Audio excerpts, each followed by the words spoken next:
Joining me today, we have Zoa Bonafiglio. She's an experienced instructional designer and learning consultant. She is going to share a lot of good information today. So without further ado, Zoa, I will let you take over. Great. Thank you, Stephanie. Welcome, everyone. It is really fun to be back doing a webinar with eLearning Brothers. Many of you might be familiar with me. Usually, I have my counter partner, Andy Lockwood, who hopefully is out in the audience. Giving a shout out to Andy, trying to do my solo presentation here. I'm certain he'll give me some feedback after. But today I kind of wanted to have the opportunity to talk about pedagogical acumen and this thing that we call instructional design, and kind of looking at it from an action perspective and engaging instructional designing. So I'd like to start off with a poll. Stephanie's going to throw up a poll, and I'm curious to know, did you just fall into instructional design, or was this your lifelong goal forever? How did you come to be an instructional designer? All right, so the poll is up there on the screen. I'll give everyone a minute or two to click on their answer there. I will say so far we have a very strong lean towards one particular answer, and I'm sure that I have no idea what that would be. Yes. Yeah, it is one of those unique professions that we are a very diverse group of professionals.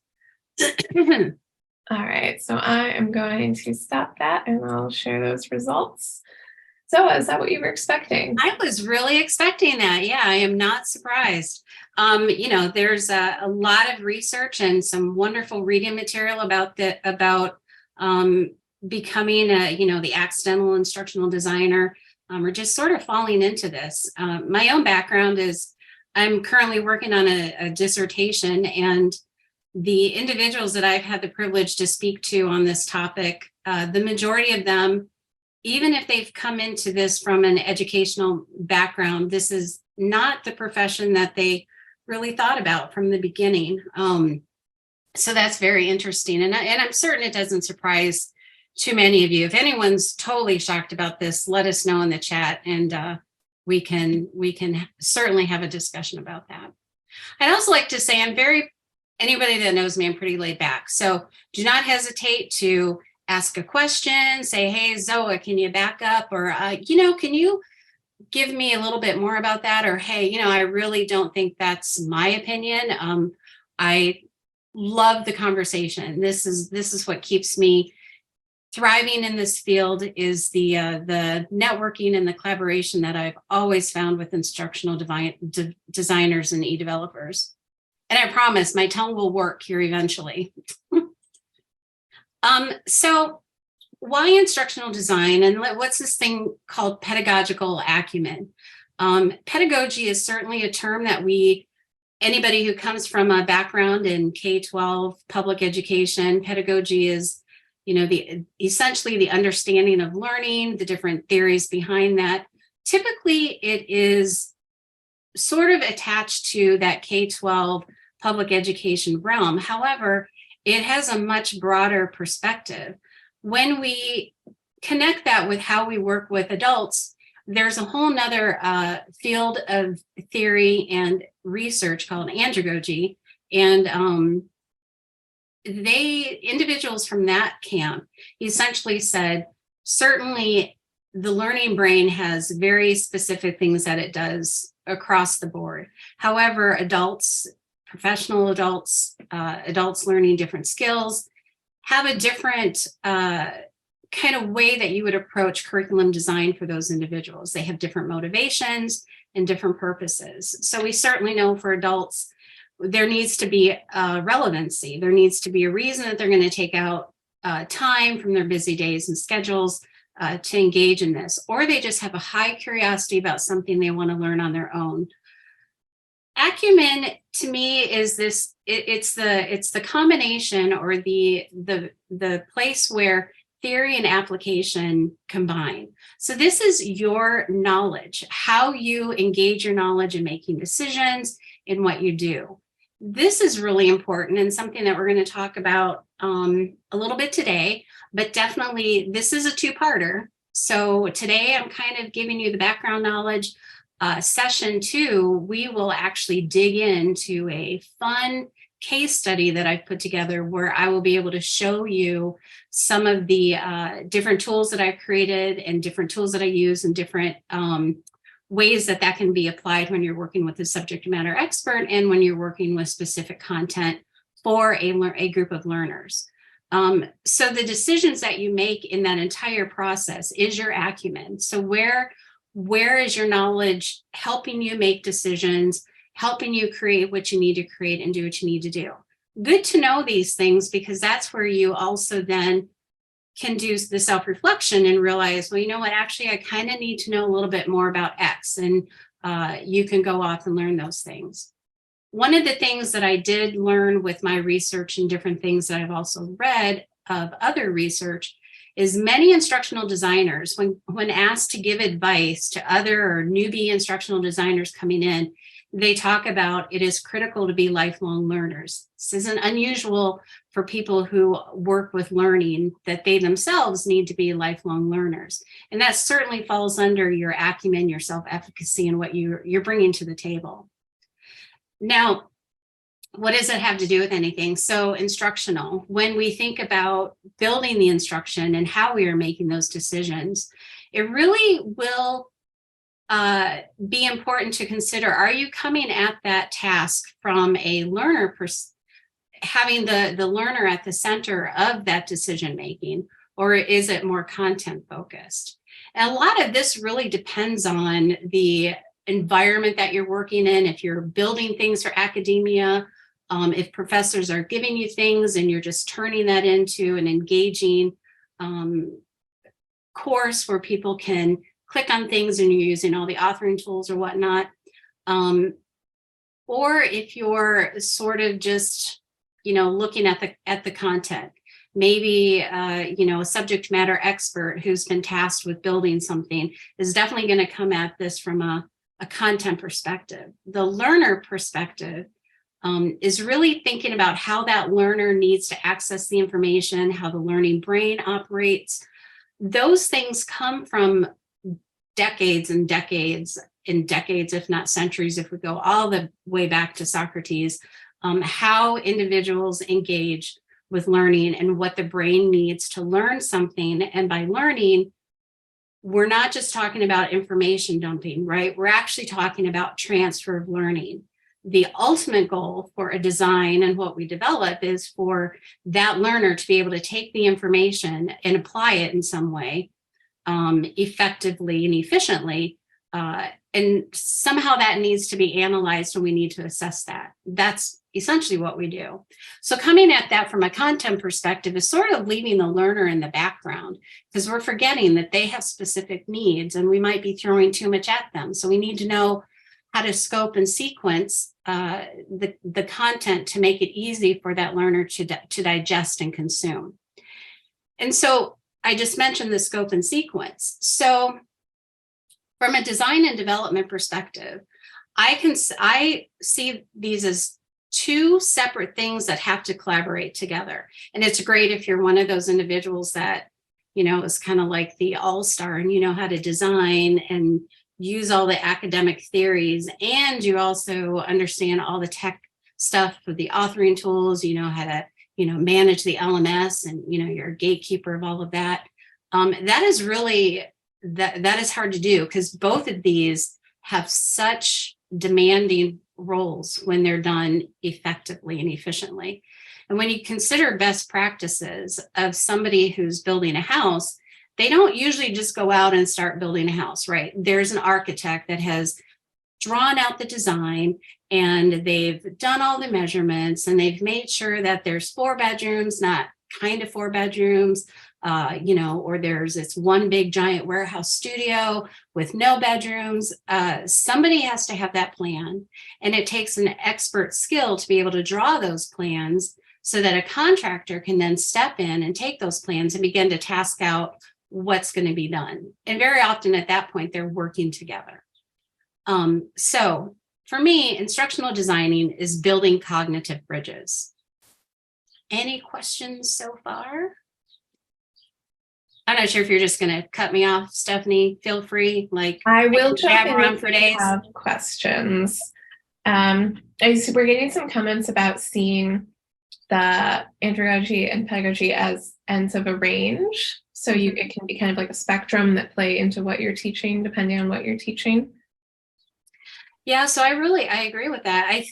There's so there is some discussion recently about, and there is some amazing research, individuals that I've talked to about the competencies of an instructional designer / e-developer. And developing those and thinking about the industry of instructional design, it's a relatively new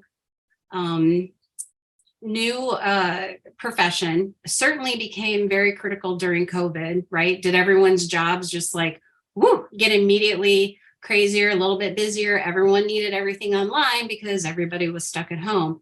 So now all of a sudden everybody kind of knows about instructional design. They've heard distance learning. They're kind of thinking about these things at the top level, but how do you implement that? And I think it really depends. There's no one structure. So to set a standardized competency, I think there's a baseline, but I think you also have to have enough pedagogical acumen to know how to shuffle around if you're working. I personally work in the insurance industry, helping claim representatives do their jobs. I've worked in academia, and I certainly know how I lesson plan, or just even the language I use is very different. But my ability to know that is because I already have that background knowledge. But definitely within the scope and sequence, there's the intentionality. So and we'll talk about this in a minute, how I find what the need is and then address that need in whatever type of training or professional development will depend on what the need is. So, information dumping gets a really bad rap because it's overused, but within a course or within a learning journey, there certainly is that point in time where understanding and knowing is the goal, right? So to give somebody information, sometimes they might have to read something, sometimes they might have to sit through a lecture like this to sort of get the background information and to be able to have conversations. And then you have your application. And how you design and develop for that is going to look very different than what you do for information. I think the problem is in the continuum is where we don't consider it a continuum, or we don't understand that those things need to be addressed intentionally, and they are very different. And as instructional designers, we may know that, but helping our leadership understand that and having the confidence to really confidently say, no, this isn't even a training issue, right? This is something else. Let me show you why and tell you how that can be addressed. Does that kind of answer the question, or? Yeah, I think that was good feedback. All right, we have another poll. Yay! Woo! Drum roll. Drum roll. I think I might have I changed the wording a little bit when I sent it to you, Stephanie. All right. Pedagogical background experience. Hers will be much more. Yeah, my poll's a little more long-winded than the slide, but it is up there on the screen. So go ahead and give us your responses to this one. Zoe, you didn't tell me to cue up my sound effects of drum rolls. It just kind of came to me. I'm like, that's exciting. We could have a drum roll. See, this is why I need Andy. Andy Lockwood, are you out there? Give us a hey, hey. All right. So, okay. Early responses in. This one is much more evenly split than our first question. And we're getting some follow-up answers in the chat. So I am going to share these results. Looks like we have a lot of teachers in the room. Yeah. Okay, so this is pretty 50-50. And I'm really not surprised with that. One of my passions is mentoring other instructional designers, and coming from, a couple decades in academia, I certainly know a lot of teachers, and a lot of those teachers in the United States, anyhow, are trying to figure out how they can use their skill set, which, you know, anyone who comes from academia, your skill set is, it's a lot that you know and do. How they can use that outside of academia. And instructional design is certainly one of the areas that is picking up for individuals who are sort of ready to move their profession into a different realm. So this number of academics within the world of instructional design, I think, is growing, and I think is going to continue to grow, which I think is going to be really interesting for the industry of instructional design, because we will have a lot of the pedagogical aspects coming into the designs. You know, individuals who are familiar with lesson planning. We don't call it lesson planning in corporate America. We pretty much call it scoping and sequencing, or task things that you need to do, scopes of works, things like that. It's, you know, in academia, we call it curriculum. We balance the curriculum. We develop a curriculum that's, you know, all over the place and takes into account the vertical and horizontal aspect of a learner and what they need to do. So I'm not too surprised with that. And actually, I find it to be very exciting, because I think both of those, the technology and the pedagogy, they work together. Like, there has to be this beautiful balance between those two for the learner to be able to learn something that's relevant, and then access it in a way that is engaging and motivating and hopefully fun. I'm a total nerd when it comes to learning. I think learning should be fun. And that's my soapbox, and I will stand on that one. So moving on, when you think about the pedagogical perspective, there are basically 4 guiding questions that I see important. So what educational purposes or goals, outcomes should the course seek to attain? So these are things that we need to know, you know, and I'm probably preaching to the choir, but these are things that we need to know to even begin thinking about what the learner needs, or what this course or this training or workshop is going to have in it, right? Like, why are we even doing it? And that why really has to take into account the learner, not the content, but the learner. So this becomes really relevant when you have somebody come to you and says, here, I want this PowerPoint to be an e-learning thing. So, well, what does that mean? And that's content driven. So do you just am I just putting some actions? Am I using some authoring tools or some video tools to make this exciting and have ways for them to click on something? Are we moving past true false assessments? Are we actually, like, what do we need the learner to actually do? If we just come at it from a content perspective, we are losing an actual learning opportunity if that's all it's going to stand on. If there's follow-up to these things, then certainly, yeah, I see somebody mention backwards design, absolutely. So when we think about the learner and we think about these goals, we need to think about the experiences. Is the learner new? Is this somebody with a lot of experience? Is this somebody who's getting onboarded, has been onboarded, or we're just introducing a new software that we're going to use? Or is this a skill set? Is this training, or is this professional development? Are we teaching them how to build a widget, or are we teaching them how to develop new widget styles and do research on widgets and all of that kind of stuff, which those are going to be very different. So when we're thinking about we're thinking about who the learner is, what we need the learner to be able to know and do, and the continuum or the scope of what that's going to be, we need to consider then, so how are we going to give this individual an opportunity to practice that thing within a safe environment where they can make their mistakes and then we can support them in some way? The design for that is very critical. This is the kind of like the meat and potatoes, in my opinion, of the learning material that we're going to present to the learner. So the brain can only take in so much at any given time, and then it needs to process if we want that information to go from short-term memory to long-term memory. And there's all kinds of things in between that, but that's kind of the gist of what the brain is doing. It's determining, is this important enough for me? And that means, is it keeping me alive? Is it, supporting whatever I need to do in order to stay alive, which definitely a job is important.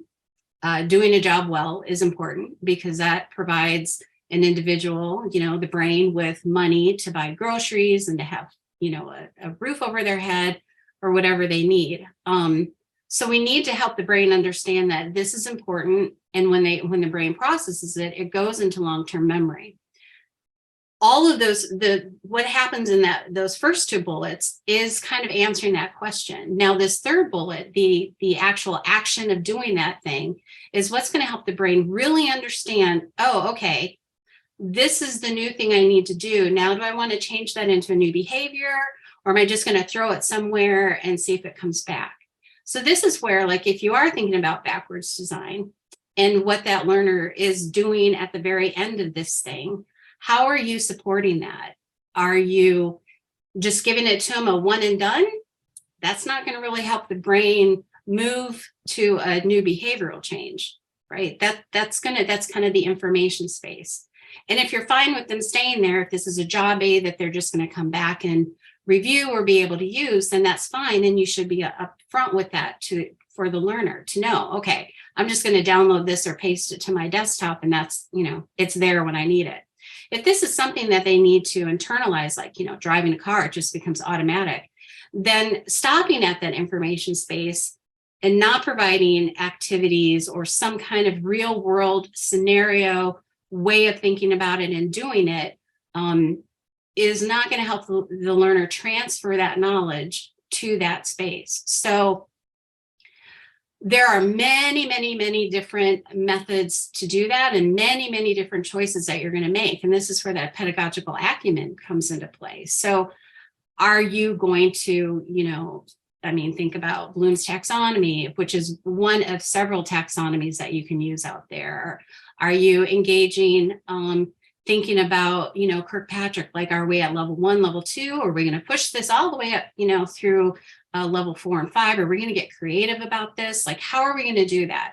And that's probably, well, not even probably, I'm going to go out on a limb and say, absolutely, you need to have some kind of follow-up. So there needs to be a journey that you're taking this learner on that has to be intentionally designed before it can be developed, because then the development is going to determine, like, how many courses this is going to take. Is this going to be like a 2 different thing? Are we going to follow up via email, or is there going to be a follow-up face-to-face, a follow-up webinar? Like, how is that going to look?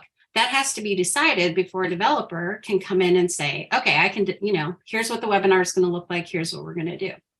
So that's how they work in tandem. All of this is driven by purposes and goals that you have for the learner, that you have, or your subject matter expert has with the learner. Now, talking about SMEs, that's a whole nother couple of webinars, right? But in session 2, I will give us a mock-up of working with SMEs and how to help them understand taking the learner perspective into play when we're thinking about the design and development of any kind of course, whether it's information, an entire semester-long course, or 5-session course, or 5 webinars, whatever. And for me, all of that, and it's a lot, is what I would consider to be effective pedagogy. It's the combination, the intentionality of all of that. And amongst that, there has to be flexibility, because our learners are going to be different for pretty much any project that we're working on, right? The learners could even be the same, but the goal and the objectives are definitely going to be different. So that makes it very much on a continuum, right? Very much we have to know how to do it from beginner to novice to expert, right? So Yeah. Do you have any tips you could share for what you would do if you do have a mix of experience levels taking that same course? I can. So, well, there are many different things that you can do. And I know that we've had e-learning brothers who certainly have presenters that talk about being able to then path out the learning. So how you would, perhaps you engage everyone with material A. And if they master material A, they go down path A or B. If they don't, or they kind of do, they'll go down, path C. I forget what letter I'm on, and vice versa. Branching. Yes, exactly. So you're going to branch out the different ways that the individual shows you their knowledge based on what you just gave them. So in cases like that, being intentional about what they need to know at the end, how you're going to assess what level they know it at. So you're going to need to determine what the levels are, what the level of mastery looks like within those different branches, and then you would branch that out. Now, many of the authoring tools allow you to do that kind of thing. How you would design that is, and I will show you some different ways that I design things during session 2. Like I'll actually show you some examples of what that might look like, and I'll make sure that branching is part of that. So how you set that up with the authoring tools and the technology aspect really will depend on then how you're setting up the pedagogy of that and what you need the learners to do, the material that you bring to them, the assessment that you give them, and then how you decide what branch they're going to go in. And then that can be developed into what the learner will ultimately see on the screen. So that's more general, not exactly specific, but that's how I would handle something like that. Within an e-learning environment, if we're talking about an instructor-led environment, might be a little bit different how I would set that up. I might use learning stations where individuals can, go to this station for this or that station for that. So it's similar. The branching idea is still there, but it's going to look differently, and the materials I create for that are going to be different. Does that work? Yes, I think that's great. And I was trying to find one of those past webinars, but it's taking me a while. I'll try to find a link for I can put that in the email with the recording. Okay, cool. Yeah, I know you've done that before, and I know I'm on LinkedIn a lot. Anyone feel free to network with me on LinkedIn. I know that there are individuals that kind of talk about that too. When you think about something like, I really like using branch track for scenarios. You could also use something like that to create those branches, and how they answer a question will take them back to a certain wire, like they're going to go down that path. So that's one tool that you can use for something like that. Or you can set up scenarios even using PowerPoint. I mean, PowerPoint was the original authoring tool that we used, right? And there's many things you can do with PowerPoint. And I know that there's, I'm totally forgetting his name. He really focuses on PowerPoint and does amazing things with PowerPoint for instructional design. So there are things out there. I think the one thing that I would say, the soapbox I stand on, is just being very intentional with the design of that and thinking about who each of those learners are before you jump into developing the actual way that the branch is going to look as the end result, right? I always need to know what the learner is going to do first. And I need to manipulate that based on the choices and decisions I make from tried and true best practices that are definitely established. So I have poll number 3, Stephanie. So we've sort of talked a lot about the designer and the developer, the differences, the collaboration between those things. How do you actually identify? I'm curious to see who's in the audience today. All right, we've got early responses coming in. We definitely have a lot more instructional designers, I would say, or people who professionally identify as instructional designers Nice. versus developers today. Oh yeah, definitely. If you consider yourself both or prefer to use a different term, put that in the chat. Share that with Yeah. us in the chat. I am going to share these results on the screen. Oh, wow. Nice. Okay. Again, this doesn't surprise me too much, especially with the amount of previous educators that I have in the room. And that's not to say somebody coming in with a, perhaps a video background or a graphic design background doesn't quickly understand the pedagogy aspect of what they're doing once they start jumping in, unless you're in one of those positions where you literally are just given a PowerPoint and said, hey, make this do something. Typically, the instructional designer, I do not do any of the developing at this point in time. I have a group of developers, some of whom are online, Colleen, Ben, Bill, and maybe Andrew, I'm not sure, who actually will take the different designs that I do and then make it look fabulous at the end. And in order to design something to do that, I also need to have an understanding of those tools. I used to use those tools, but now I'm very much focused, and we have a lot of projects where I'm at. So I am really just the instructional designer working on building the curriculum and working with subject matter experts and coming up with the design. And then I have these wonderful developers that will step in and we start to collaborate and make things work. But it's definitely, we are in this together. It's definitely a collaborative team space. And I think that, and I'm speaking for the developers, and correct me if I'm wrong, but I would think as a developer, somebody who's really just working with the tech aspect, the software aspect, it's not even really the tech. These are not IT people. These are individuals that come with, understanding authoring tools, learning management systems and whatnot, media, audio, all of that kind of stuff. I would think in your positions, even if you have an instructional designer, having an understanding of the learner and what the learner needs and different languages that we're using is going to benefit your work and tasks also. We all have so many different. Now I see somebody's putting.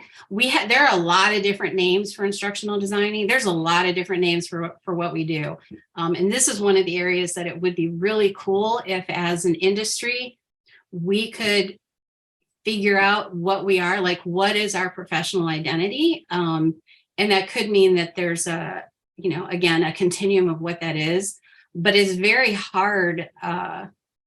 If you look at part of my research was looking at job descriptions, and whoa, they are all over the place, right? And I know that there are some people that have done some research on that and written some articles, and it's like, I don't know, is that me? I can do that piece of it, but maybe not that piece, but I know I can learn that piece. But those are typically coming from individuals outside of the industry that perhaps don't understand the difference between the design and the development aspect, and the skill set that an individual would need for either one of those is a lifelong journey, right? It's a lifelong learning journey for any one of those things. And when we cross those bridges to work with each other, we learn new things. But I would consider myself an educative nerd, and I know how a learner learns, and I know what that brain does, and I know how to build curriculum around it.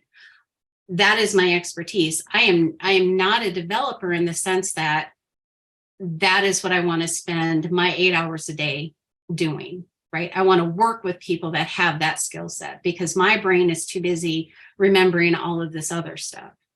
And I am impressed with people that can do all of the above. All right. So this is not my graphic here. This is something I found from the Institutional Design in Australia. I thought it was absolutely amazing. Also, I really love the color patterns here. So when we think about what we actually are doing as instructional designers, there's this continuum. There's a process in that. There's an intentionality at each of these steps. Certainly different methodologies like ADDIE, there's the Kirkpatrick, different taxonomies to think about. Gagne has some stuff. There's many methodologies, backwards design, that come into play. But what they all pretty much will have in common are these, is what's on this wheel. So to be effective and to consider doing this work from a best practices perspective, we first need to identify the learning need. And we really talked about that. So in my mock case study that we're going to do in session 2, I have a customer or a client who's starting a peanut butter and jelly sandwich station. And they need to teach their, brand new individuals, some coming in with previous experience and, everyone thinking they have experience because, pretty much unless you're allergic to peanut butter, and I probably could have picked something different. I apologize for anybody who does have a peanut allergy. I could change it to pancakes. Anyhow, this is me thinking out loud. We'll work on that. But if I were to say to everybody, in this webinar today, how do you make the perfect peanut butter sandwich? I'm not even going to say peanut butter and jelly because maybe it doesn't have jelly in it. We would all have something different in mind. But as the business owner, I have a specific way that I think the best peanut butter and jelly sandwich needs to be presented to my customers.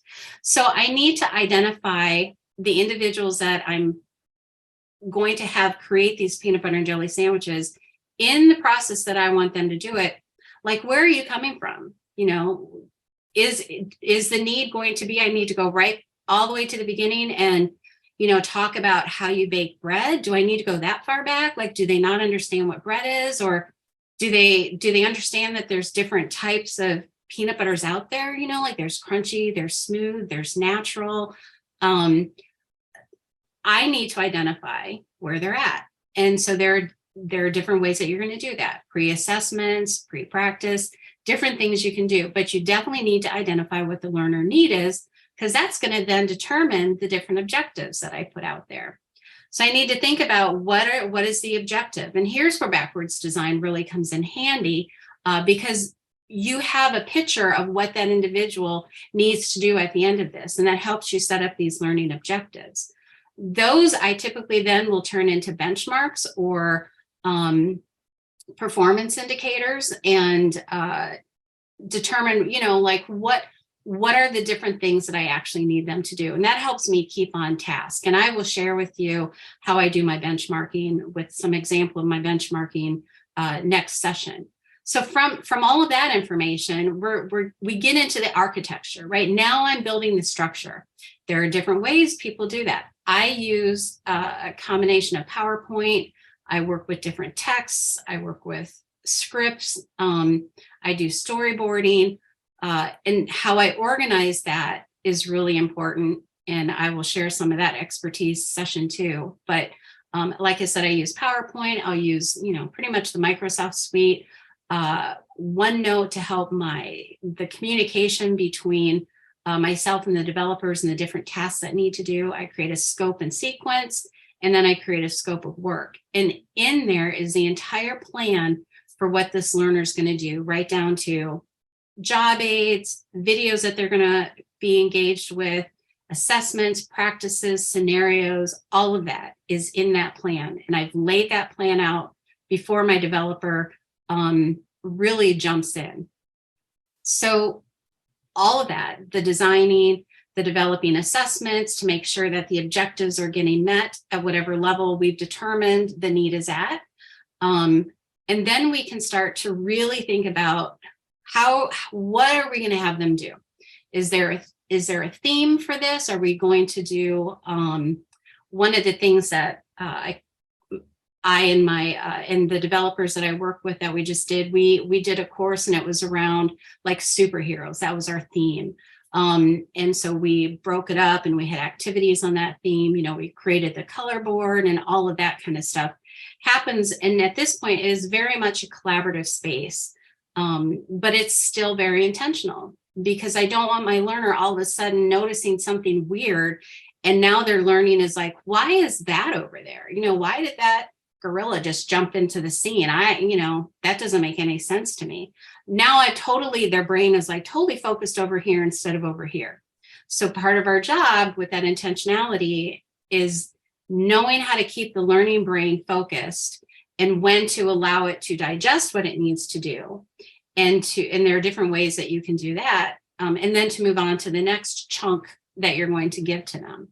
And this is how you then begin to develop those learning materials. Like, how are we going to scope that out, and what are they going to actually do?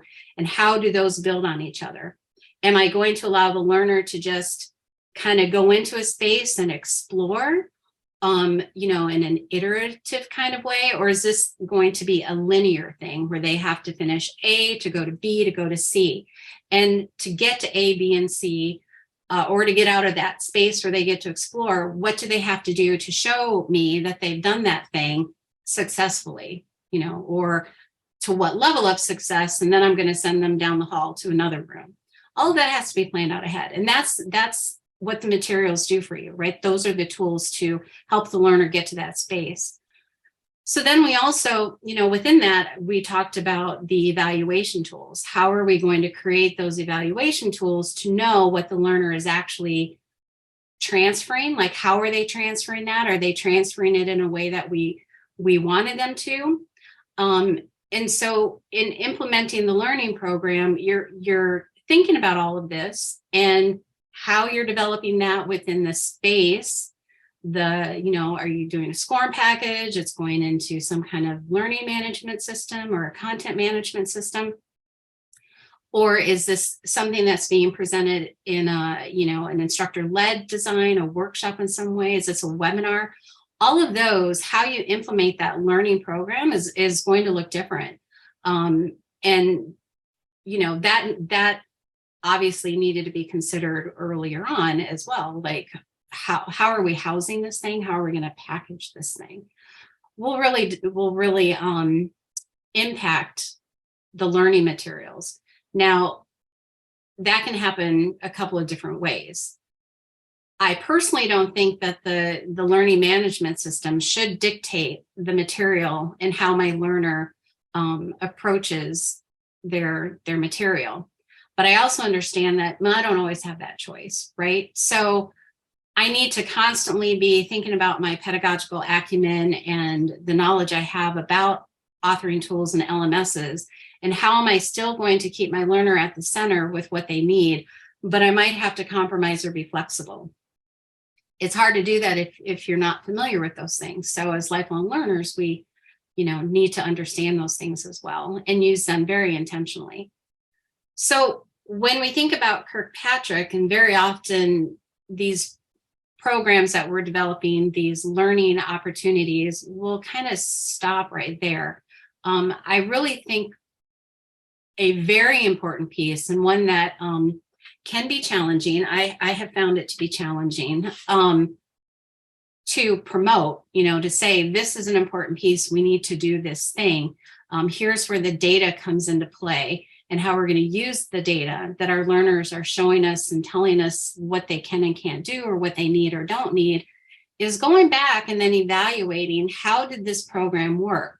And not from just a level 1 or level 2, but like, how did it work? I don't need to know. I need to know if they enjoyed it, but I'm not going to stop right there. I need to know, like, what did you learn? How do you plan on implementing this? And did the materials presented to the learner give them that opportunity? But then I also need to be able to gather data to see, wow, that assessment, everyone got, question number 3 really, really wrong. Or they got it really wrong all over the place, or they got it really wrong because everyone answered the same question, but it was the wrong, or the same answer, but it was the wrong answer.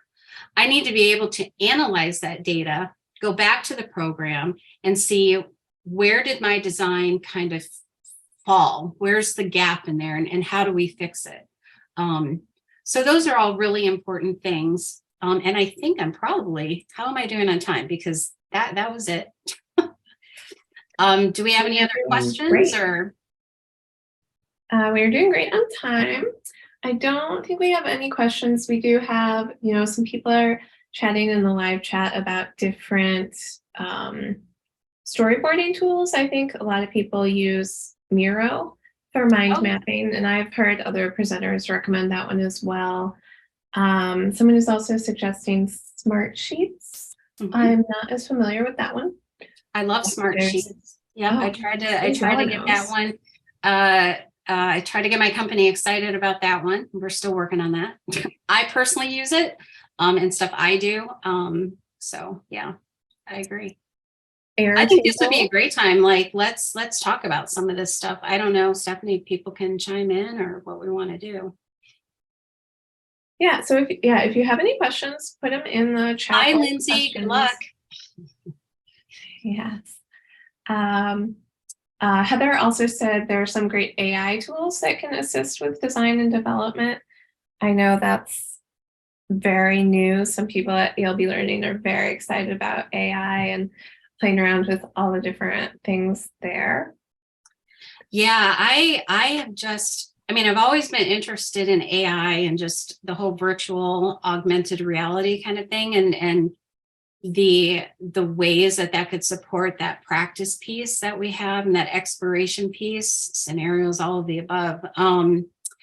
But then also now with the actual AI being able to create for us, there's a lot of controversy in that little sandbox right now, though. So those are fun conversations. I don't think we should be afraid of it or fear that it's going to take our job, because you still have to have that pedagogical acumen to kind of know if something's, going to work. And you still have to be able to, look at what somebody developed in, let's say, Lectora and say, yeah, I really think that path is great, but maybe we need to do something different over here. Maybe AI will get to that point. I don't know. Definitely. Yes, the chat GPT, I don't even know if I'm saying that right, is definitely a tool that is getting a lot of hype right now. All right. Yeah, chat GPT. It's interesting. I've played around with it a little bit. It puts out some good stuff, but you definitely want a human kind of reviewing it at the end before you because I think that one, doesn't it? Its brain only goes back to like 2019 or 2020. So if you're doing anything that has to have any kind of historical aspect to it, you're going to want to check it. Yeah, Heather says, you're having to write your history paper, you might want to watch out. Yes. Okay, so we do have a question. How different is developing courses for universities from developing learning and development programs? Do you need to use a different approach for either one? So I have a couple individuals that have like senior instructional design positions or management positions for a couple different universities, and how their process for instructional design is a little bit different, because it can be more of a supportive role where you're collaborating with a professor, perhaps, who is wanting to make their course more engaging, or with COVID and different things, the university is asking for this course to be hybrid. So it has an instructor-led piece and an online piece. So many academic professors that I've worked with, their tech skills or thinking about how to take their knowledge, like these are super smart people that really understand their content, right? But they might not understand how a learner needs to engage with something in a hybrid or online virtual space. So the instructional designers that I know that work in academia have a lot of their pedagogical acumen comes from specific training around educational technology and the different technologies that would be used by a learner within. They use LMSs, but they use more of a content management system, or where they're sending their students out to get support. The instructional designer really has to kind of know the tools, and then how those tools are going to work with what the professor has done. So in this situation, the professor is pretty much your subject matter expert, but they're also the ones that have, for the most part, already designed the course. Like they know what the assessments are, they know what the materials are going to be. They're looking for somebody to help them then marry all of that so that a learner can actually engage with it. So you still need to understand how a learner learns. You might focus that more on, a user experience kind of theoretical framework versus, maybe like experiential learning theories, or the different taxonomies that are out there that are specific to like brain theory. So it is different. But again, while it's different, that wheel, you still need to know the need, you need to have the goals and the benchmarks and all of that, so that what they're giving to you, the tool that you use, is appropriate for what the learner needs to do. So they're different, but similar. I think anyone else can chime in if they have a different experience or work in that world. Yes. Heather says exactly. And we have a follow-up question. Do you find that the structures are more linear or more agile in an academic environment? I think it just really depends. Depends on the course, depends on the content. Something that is maybe math focused is going to have a linear component to it, but within that you could have different activities. You could have a lot of exploration. You could set it up so the learner is making certain mistakes that you already can anticipate to help them deal with those mistakes when you know that they're going to come to that. So again, it would really kind of depend on what the content is and who the learner is. I think that when it comes to learning and working with humans in general, and to me, learning is very much a socially constructed dichotomy, right? This isn't something that we typically just go off and do on our own. Even if we're self-studying or self-learning and reading a book, we're still engaging with somebody else's perception of what's going on. And there's a relationship that happens. And anytime you have human behavior, right, you're going to have to be flexible in understanding how to meet that person where they are.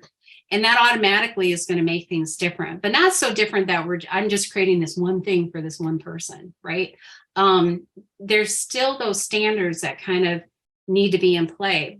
I think the bigger question is that would kind of address this is, those are things that when you're finding out what the need is, that's an important question to ask, right?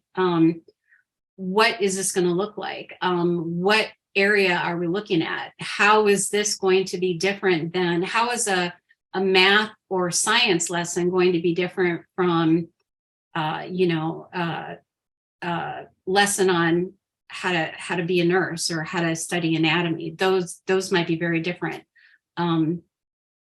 Understanding the difference between creating something that is explorative, linear, iterative, agile, all of those things, having an understanding of what that even means and what that would mean for the materials you create, is where the knowledge that we have to bring to the table. And these are the things that I don't really think, I'm going to say a real general statement, and correct me if I'm wrong.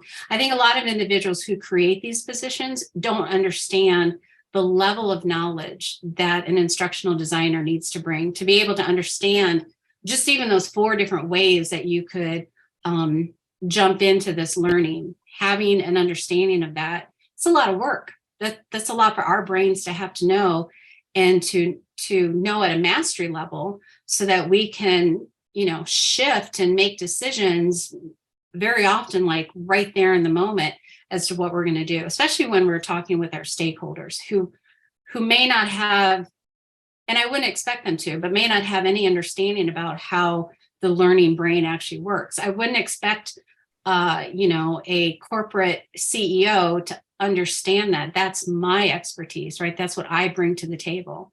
What I do expect is for them to have a respect for the profession. And I think that also lies in our camp where we need to help our industry professionalize what we do. So we're not just tasked things, we are the leaders of those things that need to be tasked, if that makes sense. Absolutely. And we're getting some commenters in the chat who do work in higher education. So they're kind of sharing their experiences, their workflow, saying the processes in the wheel that you showed are very similar for higher education and corporate, and talking about working with the faculty. The faculty is kind of the subject matter expert in this case to take their courses online. And let's see, I think we've answered almost all the questions. Where can we get this recording? The link will be sent out via email to you. So you can just keep an eye on your inbox for that. Deborah says, biggest problem I encounter in the corporate world is getting a seat at the table. Oh Absolutely. my, preaching to the choir. Yes, yes, I feel so much of that. Yes. Yes. All right. So I think we've answered all the questions. Okay. Thank you so And much. look at that, I'm on time. And can we do a call you. out for session 2? Because that's going to be, I'm going to share some stuff with y'all. So hopefully you can show back up. Yes, Zoa will be coming back. I think we decided on May 9th. Yeah. Right. So that'll be on our calendar soon. So you can register for that and keep an eye on your inbox, the recording of this. Thank you to everyone who joined us today. This has been a great session. You all have been really responsive in the chat and sharing your ideas. We love that so much. Thank you so much, everyone. We'll see you all on another webinar soon.